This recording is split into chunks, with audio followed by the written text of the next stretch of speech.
You idiots have loaded up a hair-trigger, double-barrel shit machine gun, and the barrel's pointed straight at your own heads. So, like the barrel of the gun's bent backwards? Let's go, Randy. These boys want to play hardball. We can play hardball, too. Those two shit rats just pissed on $40 worth of eclairs at the bake sale. Randy, did you see that? Goddamn shit apple driving a shitmobile. What kind of a father lets his daughter do that? On Friday, August 25th, 2017, Canadian actor John Dunsworth sat down with Wisconsin International Radio to talk about the show Trailer Park Boys and current events. Miles Kristen here for Wisconsin International Radio, and today I am joined by the one and only John Dunsworth, also known as Trailer Park Supervisor Jim Lahey. Peace. So to start off, Mr. Dunsworth, tell us about the Jim Lahey show and Randy and some of the things going on with SwearNet. Well, we've been so busy doing season 12. Did we do season 12? Is that the, yeah? Yes. This one we just did, yeah. And I've been trying to have a vacation, but I'm available whenever they call me, but we haven't done a Randy and Lahey show for months. We've done a couple of little podcasts and stuff here and there, but I've been really enjoying my summer so far. And so you were born in Canada, raised in Canada, lived your life in Canada. Tell us a little bit about what you love about Canada.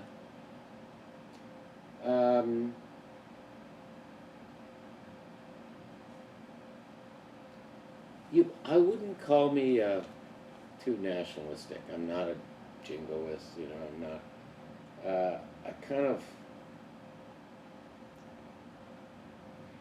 I prefer our political system, and I don't prefer our weather. I think the weather here is, in the U.S., in different places. I mean, we have all kinds of different weather, but our winters are sucky. And I live right on the ocean, so it's cold in the winter, so I don't like that so much. I love the architecture in the U.S. and I mean, we usually play in movies downtown, in movie theaters and performance spaces downtown or clubs and stuff. So we don't get to see the seedy side of the U.S.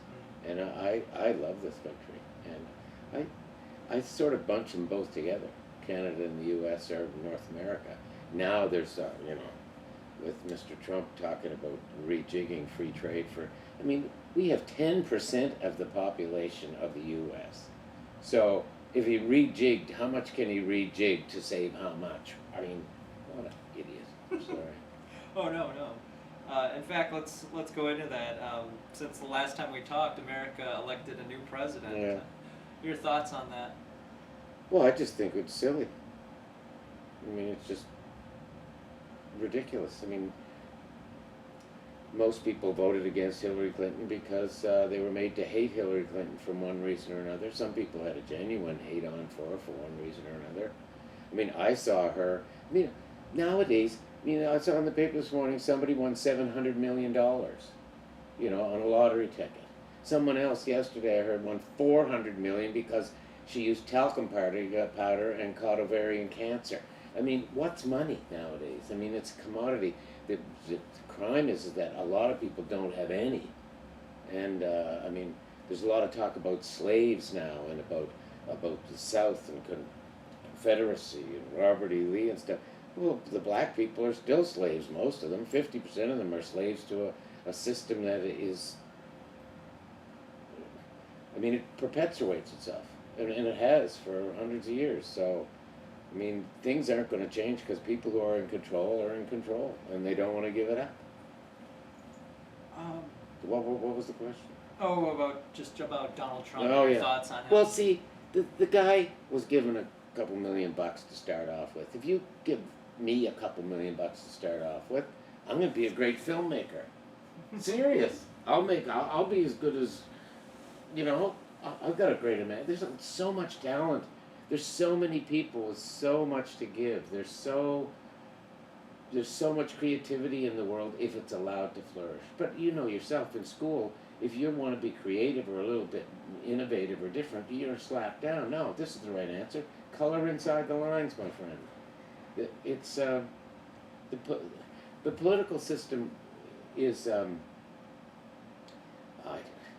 In Canada, we have a new prime minister too. I mean, I think he's in a couple of years or a year and a half, Justin Trudeau, and not he's part of a power base. You know, his father was the prime minister. I mean, we have the thing in the U.S. where, you know, the wife of a president almost became president. The son of a president, George Bush, became a president. If that's not an oligarchy, I don't know what is. And how an outsider like Donald Trump managed to become so popular, you know, just with vitriol, essentially, it's not a good thing. It's not a good sign when, I mean, I think it was 1980, it's called the dumbing down of America. I mean, it's true. We are channeled through, it's a collectivist society, and if you step outside the boundaries, you're slapped down. You know, that's what it comes down to. And I think that the Trailer Park Boys, you know, they blur the line between what's acceptable and what's not acceptable. And, I mean, it is puerile, P-U-E-R-I-L-E, that's my favorite word for immaturity. It is. But what makes it successful to me is that it's not political. It's not religious. It's not, well, it is sexist because the boys write it and they don't know how to write for women. So that's what my daughter Sarah always says. But making people laugh and keeping people happy should be the prime occupation of everybody. I want some argument. I mean, don't you, so I have a question. Yeah. You say the show is not political, but you have two of the main characters are gay men. You had a person that was cross-dressing and passing as a woman, and you've had other things that I see would be political. Do you see that as political, or like trying to push the boundaries of comedy, or how do you see that? Well, even though we play at that, none of us are alphabet people. There's no LGBT, SUMP, you know, there, this and that. It's just scratching at the surface, and it's just it's kind of making fun of what's going on in the world. But it's more social, you know. It's kicking the zeitgeist is what it is. I think it's not Thought-provoking. What? It's thought-provoking.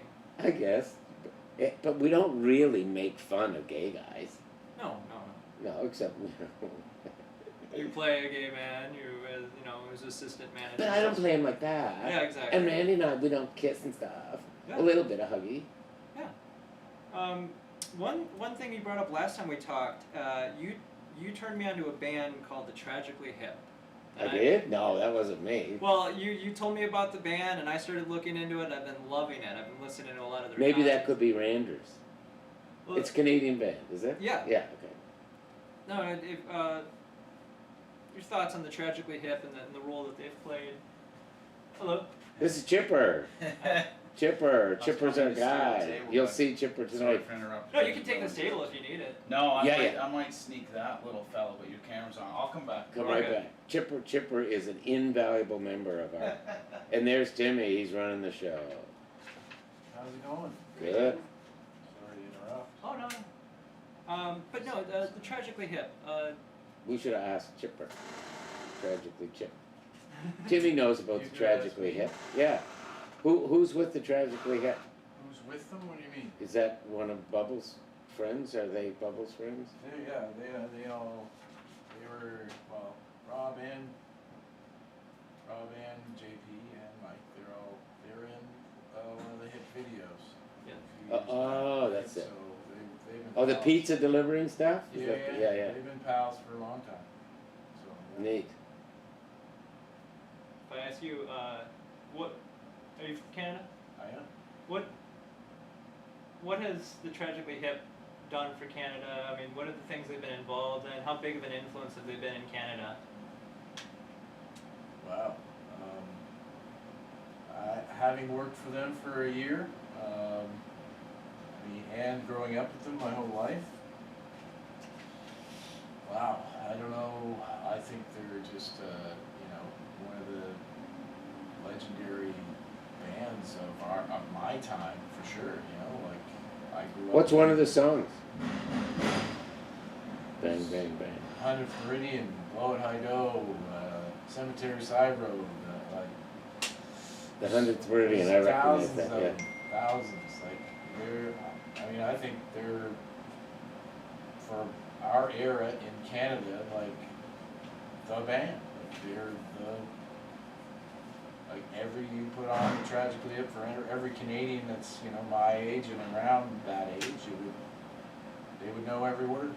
You know, just magical people, fantastic human beings. Yeah, awesome. See, I'm 71. I have never been a huge fan. I've been to 2 concerts in my life. One was with Leonard Cohen and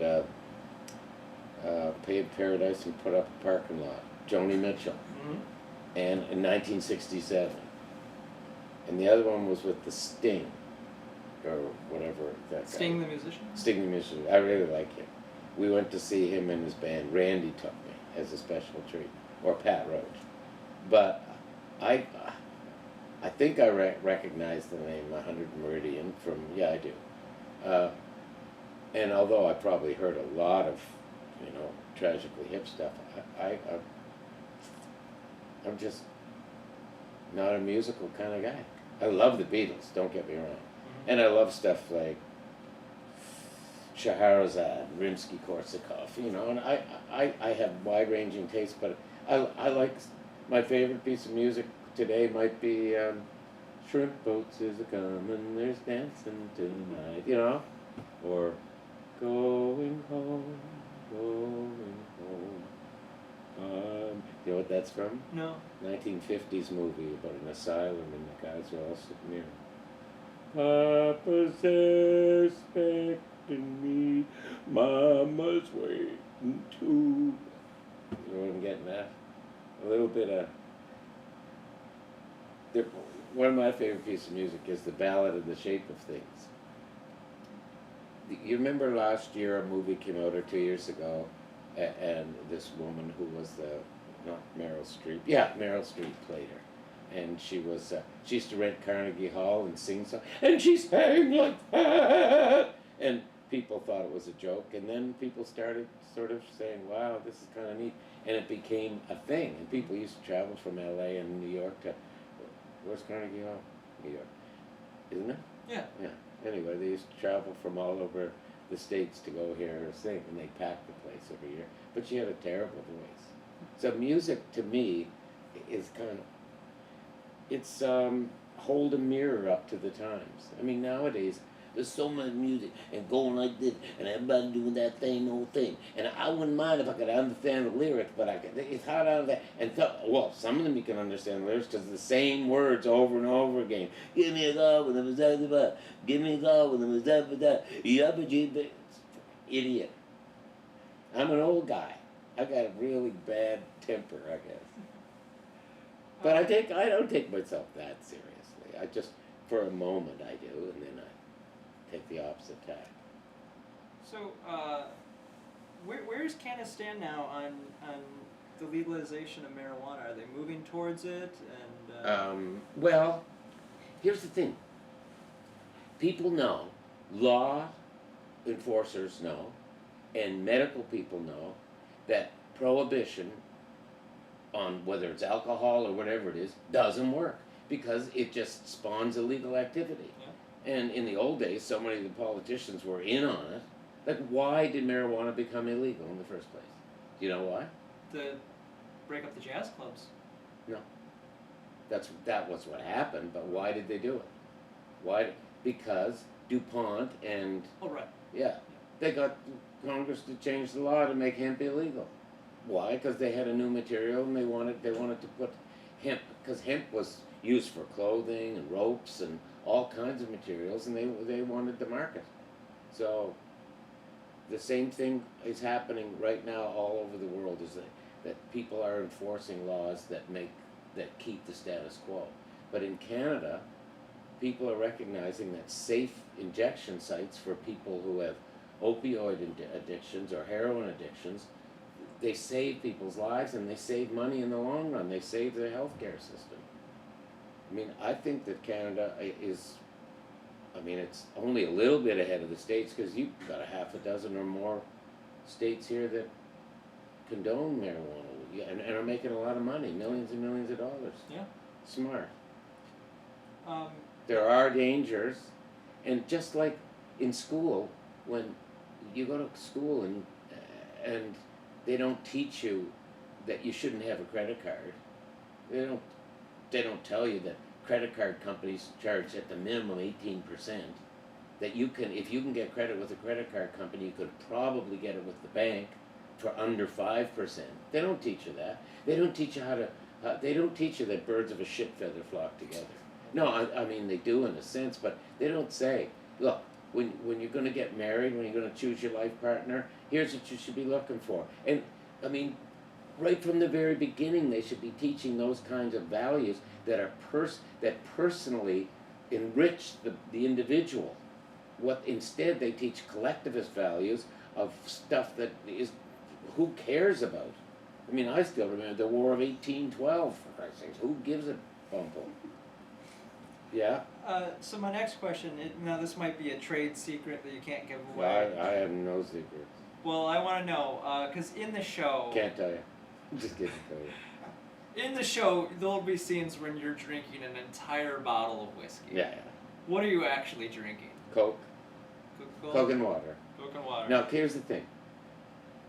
A lot of people, they buckle under peer pressure. Mm-hmm. And a lot of people get drunk, even though they didn't particularly need to or want to. Yeah. Because people are putting drinks in their hands, or they got to have a drink. Just have one drink at the start of the night, and then get your glass filled with something that looks like a drink. And Coke and water, you can make it look golden. Seriously, you can make Coke and water look like it's a light rum, or a medium rum, or a dark rum. And you can match any color just about with Coke and water. And since I've been drinking Coke since I was 2 years old, it doesn't hurt my stomach. But they used to give me tea and water, and finally I said, no, please, no more. And then I discovered this wonderful secret. So you don't have to get drunk. You don't have to get drunk if you don't want to. Just get a little drinking pool, have a nice little drinking pool. After a couple hours, have another drink if you want. But look, never cross the shit line. That's what I'm saying. The shit, you know when you're there, you're just sort of balancing right there, but the shit robe hangs, and the shit robe's pretty slick. And all you need to do is drink a little bit too much, and then, my friend, you're going to fuck yourself over. That's all you're going to do. Not going to hurt anyone else. Well, you might, but you're going to hurt more. You punch someone, you're going to get a sore fist, aren't you? You're going to land up in the hoosegow, and you might fucking lose your girlfriend, too, if you ever watch out. Something like that. A couple more questions. You've always talked about how you have a great respect for the veterans in Canada and in America. And what are some of the things that you've done with the show as far as being involved with veterans over the years? Well, way back when, we volunteered to go over to the Middle East. 3 different times we volunteered, and since the show is about dope smoking and stuff, they turned us down. Now maybe we didn't lobby well enough. The person that was asking for us didn't push the right buttons. But I know that many people have come to me and said, man, when I was over there, the only thing that kept me sane was Trailer Park Boys. At the end of the day, when I came in from the shitstorm, I'd put on a couple episodes and then I could laugh and go to sleep. But we played at lots of different bases. There's one place, I shouldn't name where it is, but well, I do this thing on stage where I bum a joint from the audience and smoke it inside a garbage bag with a window on the front. It's called the Jim Lahey Personal Smoking Device. And we've done that in 100 places all over. But I always say, listen, are you going to object to that? And this guy said, go ahead. But he said it's the first time in his knowledge any Canadian military base where anybody smoked dope in a public gathering. So there's hundreds of people there. Next question. In the show, there is a lot of guns and a lot of gunfighting. Are these guns filled with blanks? Is the sound effects added in later? I mean, how do they make all of this very realistic gun shooting? We really shoot people. Last year when Ricky's saying to Mo, put the gun down, and Mo throws the gun, bang, and shoots Ricky right in his family jewels. But it's sometimes it's fake blood, but not that often. You know, like if Ricky get hit with if Lahey hits Ricky with an arrow, and Ricky has an arrow wound, and they pull it out, there'll be a little red spot there. But we don't take it too seriously. I mean, there's no gunfire experts or anything on the set. It's just foolishness is what it is. Ricky gets shot in the ass. Julian's only been shot once. I shot him, but I made a mistake. I love Julian. Julian's sexy. We touched on this a little bit earlier, but if you care to comment, what are your thoughts on Justin Trudeau, your Prime Minister? And Well, I was really happy until he abrogated his promise to do away with our first past the post electoral system. It should be representative. For example, if the Green Party gets 12% of the vote, they should have 12% of representation in Parliament. And I think the same thing in the U.S. Of course, you have an electoral college can really fuck things up, which really did last time, as far as I'm concerned. I think they should have called it a draw and redid it. Got 2 new people in there and had it out. Of course, who have they got? Pence and... Well, Bernie might have... Why was he such a joke? Why did people say he was such a joke?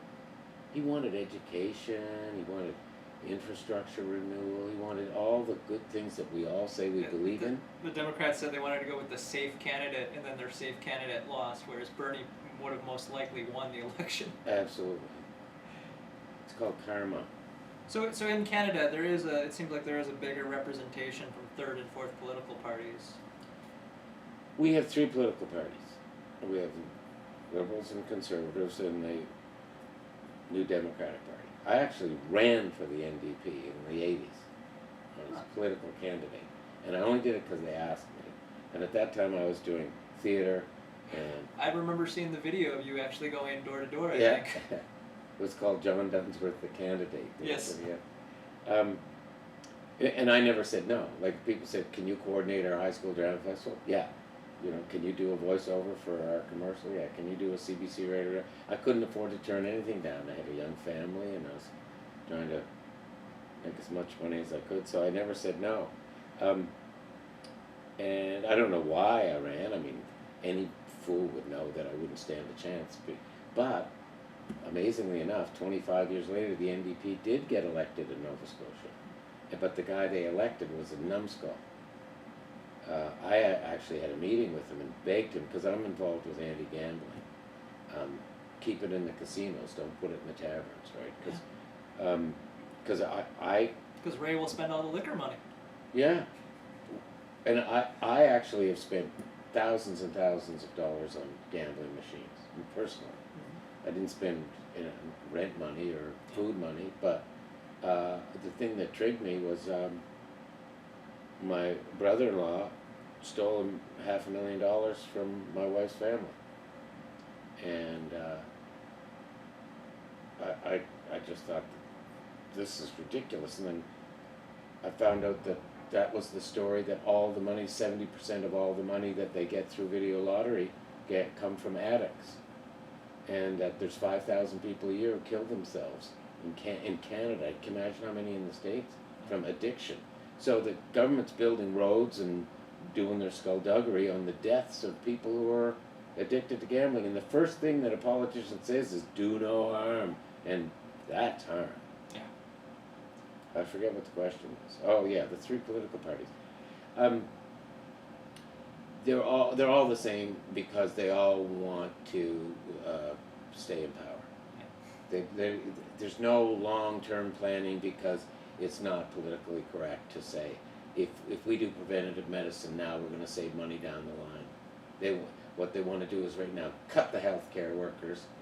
Like right now in my province, the premier just said, okay, public sector wages frozen, no negotiations, even though they're unionized, no third-party negotiators. That's it. Last year, what did he do 2 years ago? He killed our film industry. I mean, it's just struggling, flapping like a dead flounder. No, our premier in Nova Scotia. Oh, right. And I have a company for over 30 years called Filmworks, which was a casting agency. I started my own theater way back in the 70s, and then in the 80s I started a casting company. And of all the years that we had, last year was the worst. This year's we're going to make maybe 20% of what we made before he promised that he wasn't going to touch the tax credits until 2020. And then as soon as he had a chance, for no reason, no, it doesn't save any money or anything. It was just an idiot move because it looked good to the people. We don't want these people in the theater. Like we work 12 hours a day, and half the time we're not working. So when we do work, we should make some good money so we can. I mean, nowadays in Canada, a fisherman can go and make $250,000 during lobster season, and then apply for the dole and get. I mean, there are so many inequities. It just boggles the mind. We lost so many creative people.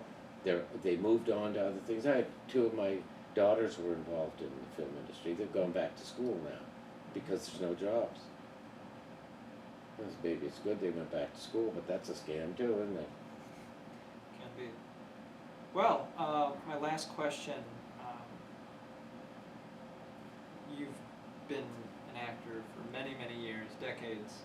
You've been on the Trailer Park Boys, as well as a few other shows going on in Canada right now. Tell us, what has been your greatest successes as an actor in your career?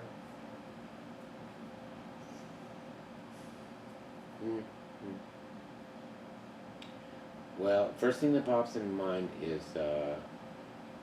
university. I played Shylock in The Merchant of Venice. And that was a real eye-opener because I decided that I was going to be an actor for the rest of my life. And only once did I ever, when my daughter was going to be born, and my first child, Sarah, from Trailer Park Boys, and I was really worried about being able to support him. So I auditioned at the Neptune Theatre. Sir John Neville, he was the artistic director. And I hadn't had any luck with the directors before him, even though I was in school in Ontario and I got really good reviews. And I was a pretty good actor, a young fella. I was a little bit of a, thought too much of myself perhaps. So when I came back to Nova Scotia after studying theater at the university up there, I couldn't get any work at the local theater. So I opened my own theater, and that went for several years. And then they tore the building down.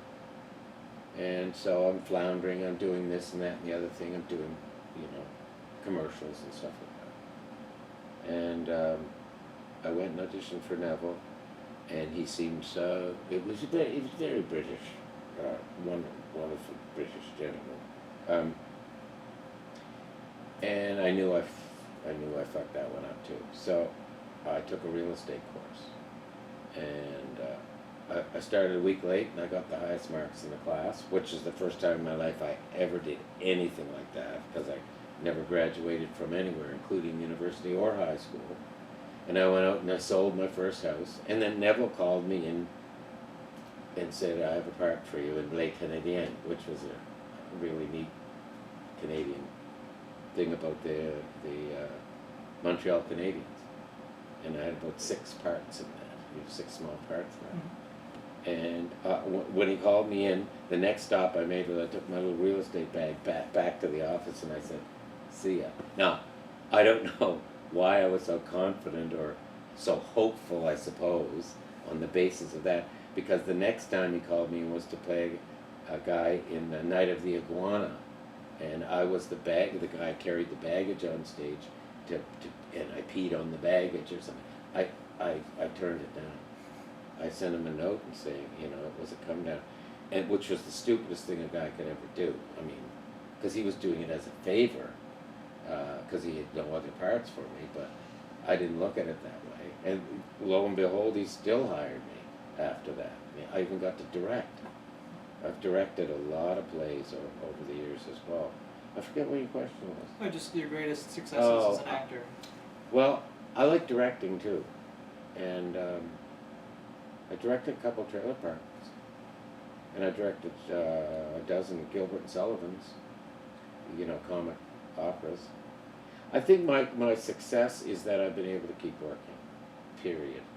And I've had some high points and some, every 5 years I do a live play. This is a live play we're doing tonight, but I'm talking about, Tennessee Williams or Pinter or Shakespeare or something. So I try every couple of years to keep my hand in there. But lately, I'm finding it hard. I can learn my lines. I'm pretty darn good at learning them, but it takes a long time to punch them in. Like there's a script I have here for tonight. There's only a couple pages where I learned dialogue. A lot of it's ad-libbed. I worry. I get up early in the morning and I get into it, and then a couple hours later I'll pick it up. But the trick is to have someone work with you on the lines. That way you can learn twice as quick. But very few people have the proximity. When I'm ready to do it, there's nobody around.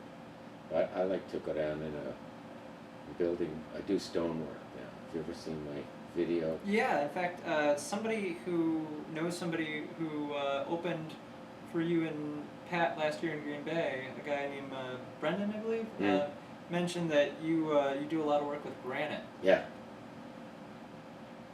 Every year, every summer. That's how I stay in shape. This year I'm on my 3rd ton of sand. My record, I think, was 8 tons one summer. I could do 12 pours in one day. Now I'm doing 1 or 2, just taking my time. So are you on the Atlantic? Right on the Atlantic. And right now I'm working at high tide when I'm trying to shore up the wall that I put there, and the sea washed out the big ones. At high tide, when I'm working on it, I can get my feet wet. But I built a swimming pool and a theater of stone. If you go to John Dunsworth YouTube, you'll see that a couple of years I've done a lot since then, but you'll get an idea of what kind of stuff I like. I think that's my favorite occupation right now, is working, building things, painting stuff. When I'm going to sleep on the bus last night, I'm thinking about the pair of oars I've got hung up in my workshop that I've put the second coat on. Can't wait to put the little red stripe on them, those kinds of things. I think that, what was it? The evil that men do lives after them.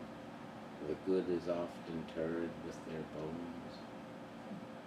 I think more appropriate is my father. I said, Dad, do you know anything for sure? My dad was a psychiatrist and a brilliant man, president of this and that and the other thing, well loved by his patients. I said, do you know anything for sure, Dad? Because we hardly talked like that. I'd have the token, get brazen.